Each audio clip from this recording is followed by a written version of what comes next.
আসসালামু আলাইকুম এভরিওয়ান, সবাই কেমন আছেন? সবাইকে শুভ সকাল। আলহামদুলিল্লাহ, বাইরের পরিবেশটা খুবই সুন্দর, ঠান্ডা বাতাস।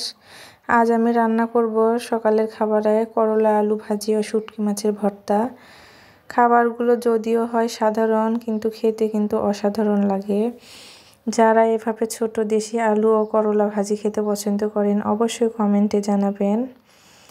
আমি পেঁয়াজ মরিচ ভেজে নিয়ে জিরে ফোড়ন দিয়ে আমি করলা আলু মশলাগুলো দিয়ে ঢেলে দিলাম। এখন আমি ঢাকা দিয়ে দিব, এর ভেতর কোনো পানি অ্যাড করব না, তাহলে ভাজিটা ঝরঝরে হবে।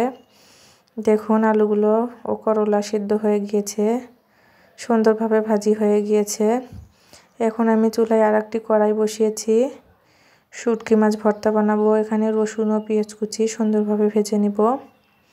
তেলের মধ্যে রসুনগুলো সিদ্ধ হয়ে যাবে। এখন আমি তুলে নিচ্ছি, দিয়ে দিব মরিচ। এগুলো দেশি মরিচ, আমি ঝাল খেতে খুব পছন্দ করি, ওই জন্য আমি একটু মরিচটা বেশি করে দিলাম। আগে থেকে ধুয়ে পরিষ্কার করে রেখেছিলাম শুটকি মাছগুলোও তেলে ভেজে নিচ্ছি। এবার আমি শিলপাটায় সুন্দরভাবে ভর্তাটাকে বেটে বানিয়ে নিব।